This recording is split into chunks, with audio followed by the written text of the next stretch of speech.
I'm Elizabeth, but most people call me Liz or Lizzie. Some even call me Betty, though I've never been fond of that one.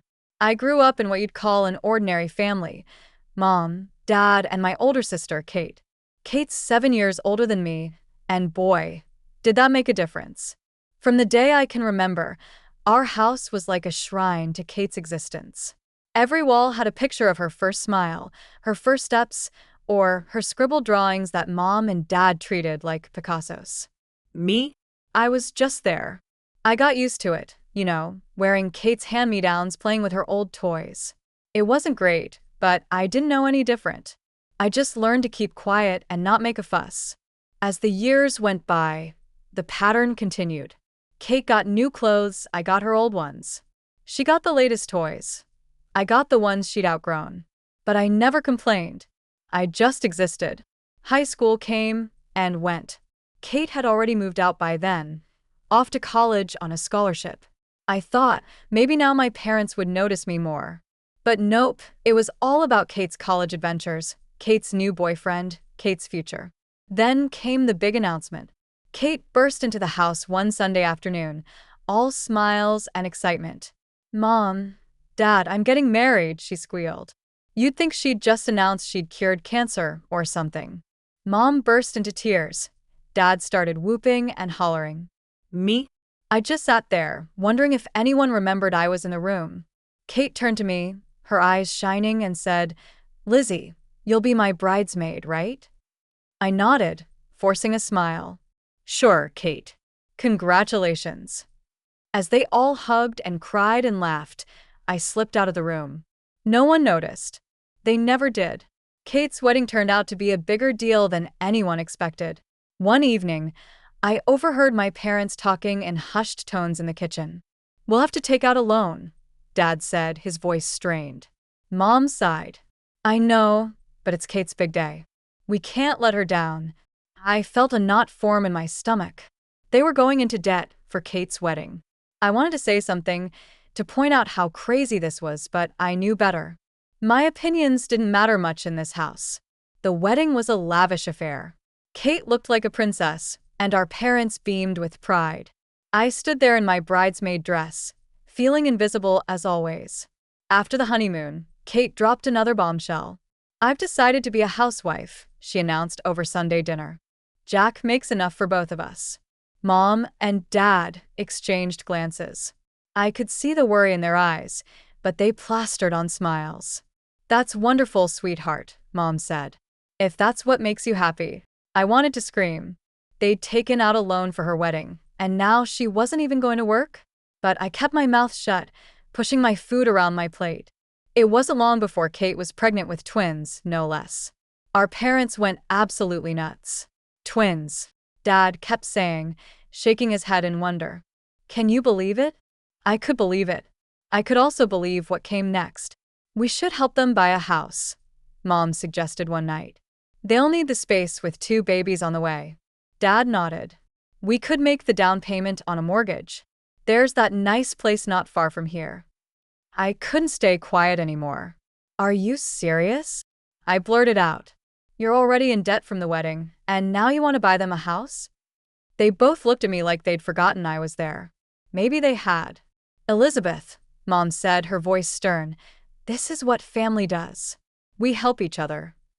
The twins were born a few months later, 2 little boys, cute as buttons.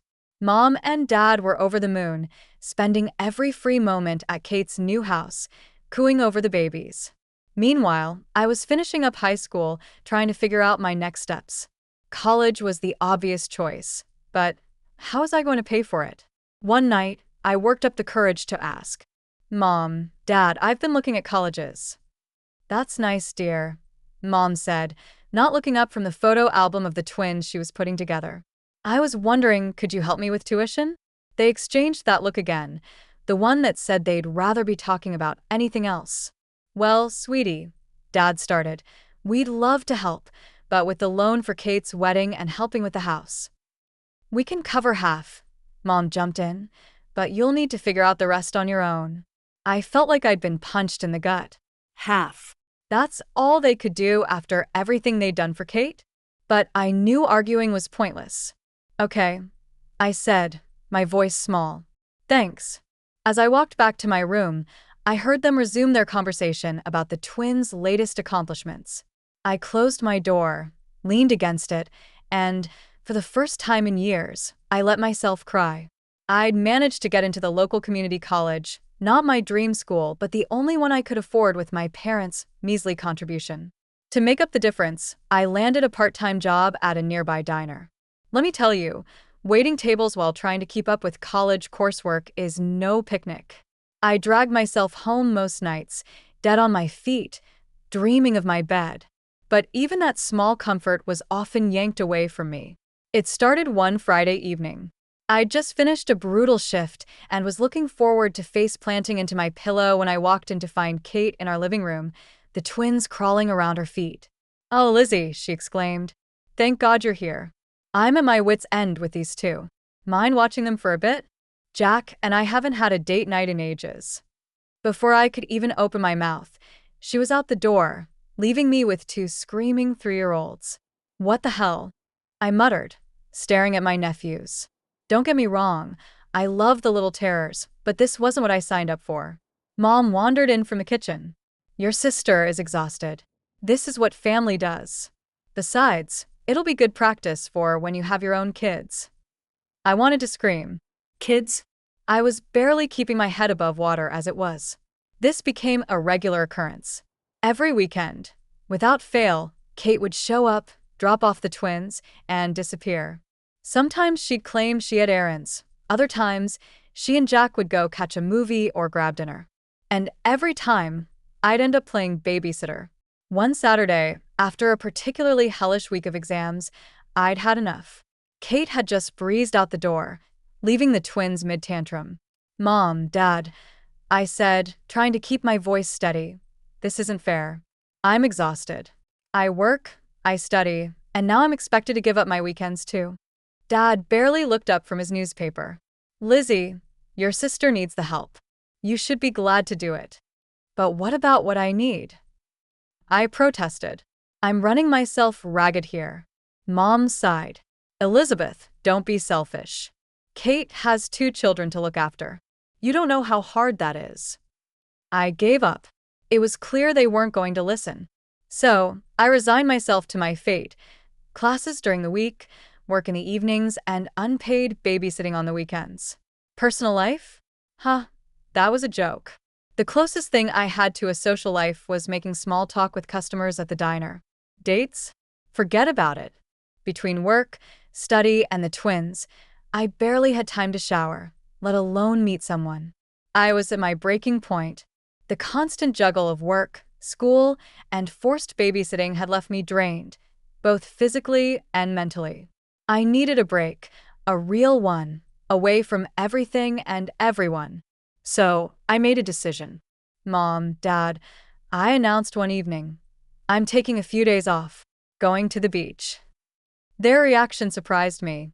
For once, they actually seemed happy for me. "That's wonderful, Lizzie," Mom exclaimed. "Where are you going?" I told them about the cheap motel I'd found online, right by the ocean. Nothing fancy, but it was all I could afford. Dad nodded approvingly. "Good for you, kiddo. You deserve a break." I almost fell over from shock. Was this really happening? Were they actually acknowledging my needs for once? The day finally came. I packed my bag, hopped on a bus, and felt the weight lifting off my shoulders with every mile that passed. When I finally arrived at the coast, I couldn't believe my luck. The motel was small and a bit run down, but the ocean view was spectacular. I dropped my bag in the room and headed straight for the beach. The salty air filled my lungs, and for the first time in months, I felt like I could breathe. I treated myself to lunch at a cute little seaside cafe, savoring every bite. No screaming kids, no homework, no customers to please, just me, my thoughts, and the sound of the waves. As the sun started to set, I headed back to the motel, already planning my evening of peaceful solitude. But as I approached my room, I heard familiar voices. "Surprise, Lizzie." I froze. There, standing outside the room next to mine, were Mom and Kate, with the twins running circles around their legs.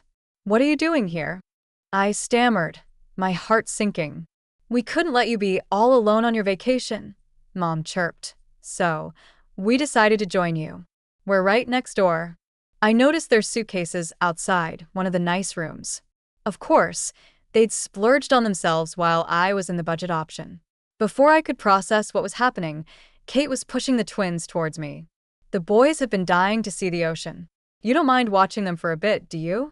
I want to take a walk on the beach. And I need to run to the store, Mom added. We'll be back soon. Just like that, they were gone, leaving me standing there with two overexcited 3-year-olds tugging at my hands. What followed was the worst vacation of my life.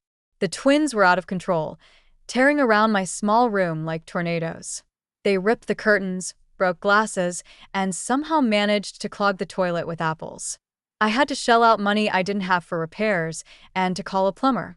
By the end of the weekend, I was more exhausted than I'd ever been. The final straw came when Kate had the audacity to complain about how tired she was from all the traveling. I lost it. The argument that followed was epic. I yelled, Mom cried, Kate sulked, and the twins screamed through it all. I packed my bags that night and caught the first bus home in the morning. As I watched the coastline disappear behind me, I felt something shift inside. This couldn't go on. Something had to change. I dragged myself through the front door, exhaustion weighing heavily on my shoulders. Dad was in his usual spot, eyes glued to the TV. He barely grunted a hello as I passed. I crashed into bed that night, my mind a whirlwind of emotions and half-formed plans. When morning came, I knew what I had to do. I was halfway through packing my suitcase when I heard the front door slam. Mom's voice rang out, sharp and irritated. Elizabeth, where are you? She appeared in my doorway, face flushed with anger. I can't believe you just left us there. Do you have any idea how difficult it was to manage the twins on our own? I bit back a retort about how I managed the twins on my own all the time. Instead, I just kept packing. Mom's eyes narrowed as she took in the scene. What are you doing? I'm leaving, I said, my voice steadier than I felt. I'm moving out. I need my own life. Their reactions were immediate and predictable. How can you be so selfish? Mom cried. After everything we've done for you? Dad's face turned red. You ungrateful girl. Have you thought about your sister? Who's going to help her with the twins? I felt something snap inside me. My sister? What about me? When has anyone in this family ever thought about what I need? Elizabeth. Mom gasped. No, I'm serious. I pressed on. Kate has a husband. Let him help with the kids. I need to focus on my own life. You listen here, young lady, Dad growled. If you walk out that door, don't expect us to keep paying for your college. You'll be on your own. I looked at them both, these people who were supposed to love and support me unconditionally. In that moment, I realized they were strangers to me. Fine, I said, zipping up my suitcase. I'd rather be on my own than live like this. No personal life, no time for myself, just constant demands and screaming kids. I'm done. I pushed past them, dragging my suitcase down the stairs. They followed, still shouting, but I tuned them out. As I reached for the door handle, Mom made one last attempt. If you leave now, don't bother coming back. I paused, my hand on the doorknob. Then, without looking back, I opened the door and stepped out into the unknown. The next few weeks were a blur. I crashed on a classmate's couch while scrambling to find a more permanent solution. Eventually, I connected with a girl from my study group who was also looking for a roommate. We found a tiny apartment that we could just barely afford between the two of us. With my parents cutting me off financially, I had to pick up more shifts at the diner. I was working almost full-time on top of my classes. There were nights I thought I wouldn't make it, when the exhaustion was so deep I could barely think straight. But you know what? For the first time in my life, I felt free. No one was making demands on my time. No one was guilting me into babysitting or putting their needs before my own. The apartment was small, my bed was a mattress on the floor, but it was mine. I threw myself into my studies with a determination I didn't know I possessed. Every all-nighter, every missed social event, every extra shift, it was all working towards my goal, my future. Before I knew it, 2 years had passed. As I sat in the auditorium on graduation day, waiting for my name to be called, I scanned the crowd. A small part of me hoped to see a familiar face, Mom, Dad, even Kate, but the seats I'd reserved remained empty. Life after college was like stepping into a whole new world. I landed a job at a marketing firm, and suddenly I had a steady income that wasn't just scraping by. For the first time in years, I could breathe easy. I rented my own apartment, nothing fancy, but it was all mine. No roommates, no family drama, just peace and quiet. And let me tell you, it was glorious. I started doing all those normal things I'd missed out on before.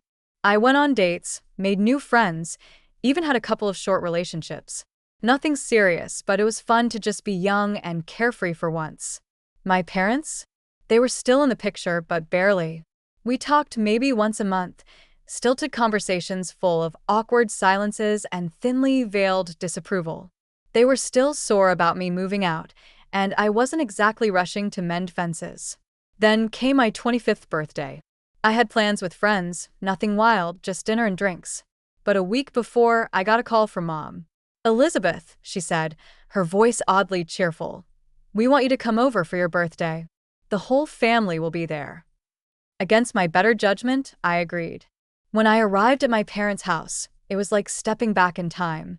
Kate and her husband were there, the twins, now 7 years old, running around like little tornadoes. Various aunts, uncles, and cousins milled about, all smiles and hugs. "Happy birthday, Lizzie," they chorused as I walked in. I plastered on a smile, accepting hugs and well wishes. Then came the gifts. Most were typical clothes, books, gift cards. But then Mom handed me an envelope with a flourish. "This is from all of us," she said, beaming. I opened it, my stomach sinking as I saw what was inside: a ticket to a beach resort. "We're all going," Dad announced proudly. "A big family vacation. We've paid for everything." I froze. A family vacation with the twins? It was my ruined beach trip all over again. I opened my mouth to refuse, but Mom squeezed my arm, whispering harshly, "Don't you dare make a scene, not in front of everyone."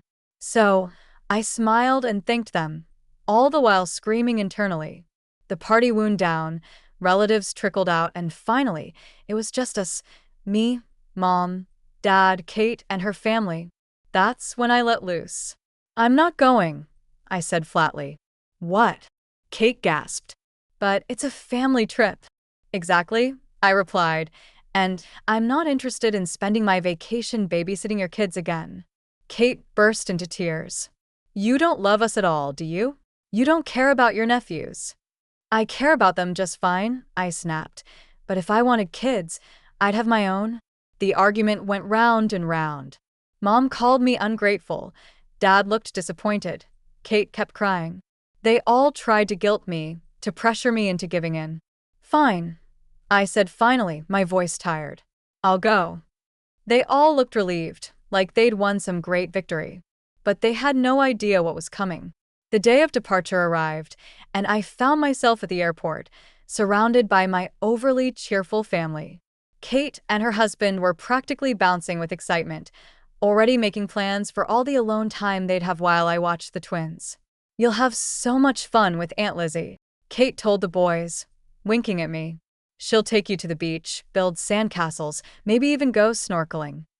Mom and Dad were beaming too, going on about how nice it would be for Kate to have a break. Not once did anyone ask what I wanted to do on this vacation. It was clear they all saw me as nothing more than a convenient babysitter. As we approached the check-in counter, I made my move. "Oh," I exclaimed, feigning discomfort. "I need to use the restroom. You guys go ahead and check in. I'll meet you at the gate." They nodded, distracted by wrangling luggage and excited children. I watched them join the queue, then turned and walked briskly in the opposite direction. My heart was pounding as I approached a different check-in counter. I handed over my passport and the ticket I'd bought weeks ago, a flight to a small, peaceful island resort. Once through security, I found a quiet corner and pulled out my phone. My hand shook slightly as I typed out a message to Mom. "I'm not coming with you. I'm going on my own vacation. Enjoy your trip." I hit send and immediately turned off my phone, not wanting to deal with the fallout just yet. I could almost hear the explosion of anger and disbelief that would be happening at the other check-in counter. As I settled into my seat on the plane, I turned my phone back on briefly. It immediately exploded with notifications, missed calls, voicemails, angry texts. I listened to one voicemail from Mom, her voice shrill and furious. "Elizabeth Morgan, how dare you abandon your family like this? You've ruined everything. Your sister is in tears, her husband is furious. They were counting on you to watch the boys, and I had plans. You are the most selfish, ungrateful." As the plane took off, I sipped my champagne and gazed out the window. The guilt was still there, a small knot in my stomach. I knew I'd have to deal with the fallout eventually. There would be angry phone calls, tearful accusations, probably another round of being called selfish and ungrateful. But overwhelmingly, I felt free, light, like I could finally breathe. For the first time in as long as I could remember, I was going on a trip that was just for me. No obligations, no babysitting, no family drama, just me, the beach, and whatever I decided I wanted to do. As the plane touched down on the small tropical island, I felt a weight lift off my shoulders. The warm breeze that greeted me as I stepped off the plane seemed to whisper, "Welcome to freedom." I checked into my resort, a modest but charming place right on the beach. As I unpacked, curiosity got the better of me, and I turned on my phone. Instantly, it exploded with notifications. Hundreds of text messages, missed calls, and voicemails flooded in. With a mix of amusement and trepidation, I scrolled through some of the messages. "How could you do this to us?" from Mom. "You ruined everything," from Kate. "You're so selfish, Elizabeth," from Dad. I couldn't help but smile. For once, I had chosen myself over their demands. I turned the phone off again and tossed it into the hotel safe. For the next week, I was unreachable. And what a week it was. I lounged on the beach, read books uninterrupted, went snorkeling, and even tried my hand at surfing. I chatted with other vacationers, went on a few casual dates, and stayed out as late as I wanted. No schedule, no responsibilities, no screaming kids, just me and the rhythm of the waves. All too soon, it was time to head home. I returned to my apartment, tanned, rested, and more centered than I'd felt in years. But the real world was waiting to intrude on my newfound peace. The very next day, there was a pounding on my door. I opened it to find Mom and Kate, faces red with anger. "How dare you?" Mom screeched, barging in without invitation. "Do you have any idea what you've done?" Kate wasn't far behind. "You ruined our entire vacation." The boys were devastated. They launched into a tirade, their voices overlapping as they hurled accusations and insults. I was selfish, ungrateful, a terrible daughter and sister. I owed them for the ticket they'd bought me, for the vacation ruined, for the childcare I'd failed to provide. I let them rant for a few minutes, their words washing over me without sticking. Then, calmly but firmly, I spoke. "That's enough," I said, my voice cutting through their noise. "I don't owe you anything. Not money, not childcare, not my time. I'm an adult, and I get to make my own choices." Mom opened her mouth to argue, but I held up a hand. "I'm not discussing this further. Please leave. When you're ready to treat me with respect and have a calm conversation, we can talk. Until then, I think it's best we don't communicate." They stared at me, shocked into silence. Then, with a few more choice words, they stormed out. As the door slammed behind them, I let out a long breath. It wasn't easy, but it felt right. Over the next few weeks, I made some big changes. I found a new apartment in a different part of town and moved without telling my family my new address. I threw myself into my work and picked up some new hobbies, painting, yoga, even started learning a new language. It wasn't always easy. There were moments of doubt, pangs of guilt. But every time I came home to my peaceful apartment, every time I made plans without worrying about babysitting duties, every time I pursued a new interest just because I wanted to, I knew I'd made the right choice. I don't know what the future holds. Maybe someday my family and I will find a way to have a healthy relationship. Maybe not. But I do know this. I'll face whatever comes on my own terms, standing tall and unapologetic in the life I've chosen for myself.